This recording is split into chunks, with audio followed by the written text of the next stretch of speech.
Jadi titik kritisnya 15 tahun ke depan ini. Jadi wajar kalau Indonesia dibikin ribut terus. Cah-cah nom iki sing paling akeh tenagane nggo ribut. Karena banyak tenaganya bisa untuk bekerja produktif, bisa untuk ribut. Makanya gue dikai pertunjukan ribut terus dan gue terdorong untuk ribut terus ngopo? Men ra produktif sederhana. Gue ditahan 15 tahun, nasib Indonesia ke depan 100 tahun kepegang. Wes Indonesia ngasih meroket, bahaya dunia. Kita punya sumber daya alam luar biasa.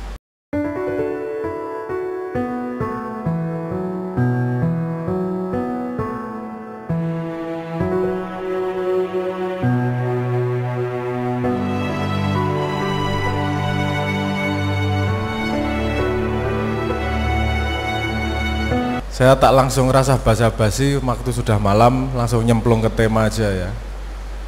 Apa mau tadi pertamanya bahwa keadaan silang sengkarut dan seterusnya. Oke. Ojo gumun. Keadaan seperti ini biasa.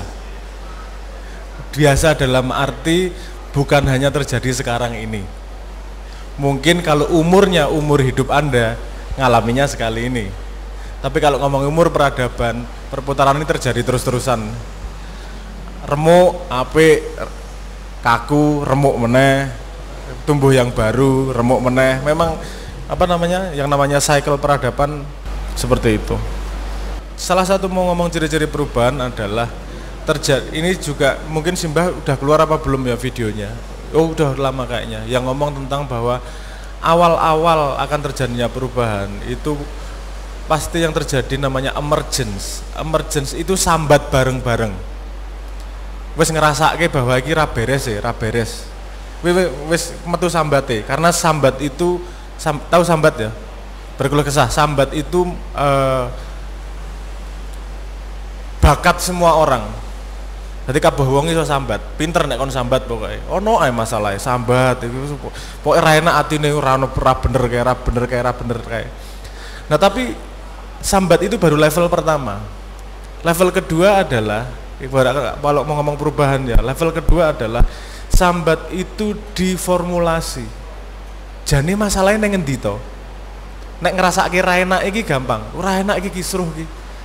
Remuk iki. Iya, tapi masalahnya jane neng endi to? Nah, itu level berikutnya itu.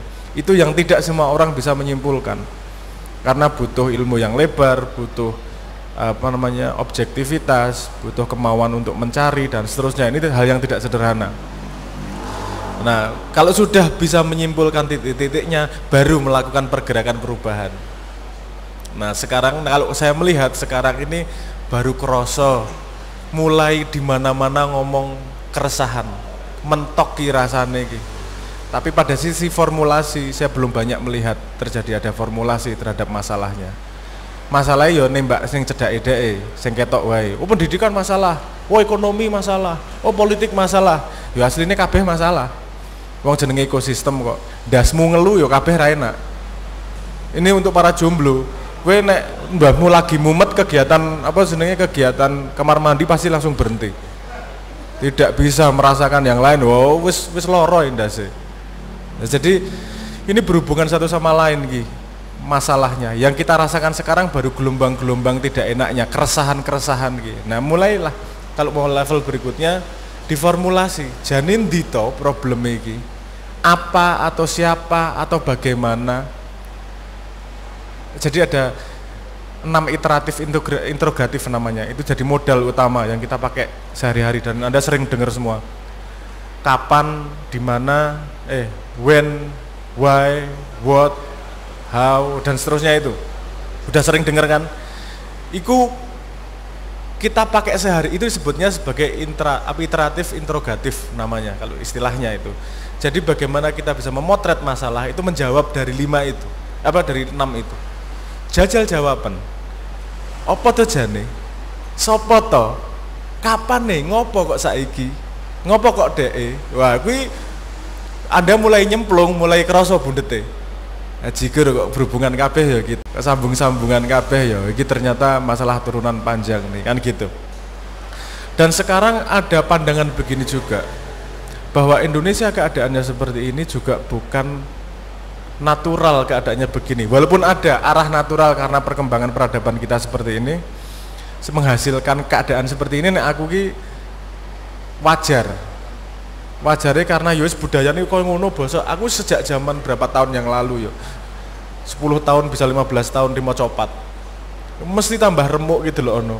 Politik itu mesti ngumpul neng apa sini dinasti. Aku ngomong misalnya, karena memang kelihatan makhluknya, biar ya aku ngomongnya, kelihatan polanya gitu, polanya kok ini pergerakannya arahnya pasti ke sana. Wes gue ketok gue. Nah, tapi ada tambahan juga dari luar.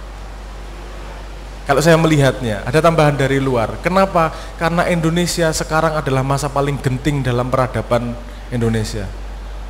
Anda pasti pernah dengar yang namanya bonus demografi. Bonus demografi adalah penduduk di mana umur 15 sampai 65 itu jumlahnya lebih banyak daripada yang di luar itu. Dalam sejarah negara, bonus demografi biasanya terjadi sekali. Hanya sekali. Nah, itu yang menentukan masa depan bangsanya. Siapa yang bisa bangkit pada zaman bonus demografi, dia akan meroket. Jepang, Korea, Cina, mereka jebluke pas bonus demografi semua. Karena dia bisa memanfaatkan workforce-nya, tenaga kerjanya secara efektif. Ada yang gagal memanfaatkan, kemudian GDP ini roto, mau naik susah banget, mau ngangkat, kok meroket, mau ngangkat ini setengah mati, ngongkek ini setengah mati, karena bonusnya ini tidak dipakai dengan efektif. Indonesia pada keadaan kritis itu sekarang. Kita punya waktu sekitar 10-15 tahunan lah, katakanlah gitu 15 tahun. Nek dewe pemuda nih, umur 15 sampai 65 tidak produktif, bisa dijamin berdasarkan pengalaman sejarah bahwa masa depan Indonesia akan mudah dikontrol. Akan kiri terus, serah bakal meroket ragu. Jadi titik kritisnya 15 tahun ke depan ini. Jadi wajar kalau Indonesia dibikin ribut terus. Cah-cah nom iki sing paling akeh tenaga nih ribut. Karena banyak tenaganya bisa untuk bekerja produktif, bisa untuk ribut. Makanya gue dikai pertunjukan ribut terus dan gue terdorong untuk ribut terus ngopo? Menra produktif sederhana. Gue ditahan 15 tahun, nasib Indonesia ke depan 100 tahun kepegang. Wes, gue Indonesia ngasih meroket bahaya dunia. Kita punya sumber daya alam luar biasa. Masalahnya sumber daya manusianya kok taek. Nah dipertahankan koyo taek, wes sumber daya apa alamnya gampang le menguasai dari luar. Anda lihat bosoknya kui, wes neng noe sih. Tapi Anda ketika sudah tahu sebab akibatnya, tahu titiknya nih tadi, Anda berteman dengan waktu, sing bosok iki wong tua-tua kabeh. Kowe sabar sithik engko mati dhisik dhek yo, tenang ae. Setelah ini Anda yang pegang, generasi muda yang pegang. Kalau Anda cuma meneruskan yang kemarin ya waduh ae. Tapi kalau apa namanya itu saya rekomendasi saya 10-15 tahun ini nek ono ribut apa-apa wis nengno ae, kowe konsentrasi pada produktif. Gawe sesuatu, produksi sesuatu wis, karena apa yang Anda lakukan sekarang itu berpengaruh kepada cicit Anda ini.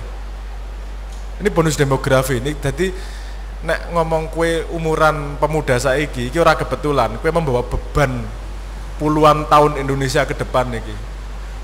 Kita salah bersikap, Indonesia bosok panjang. Kita benar bersikap, kita meroket panjang. Nah, Indonesia kisruh ki wis wajar. Mesti dalam naik turunnya peradaban itu pasti ada.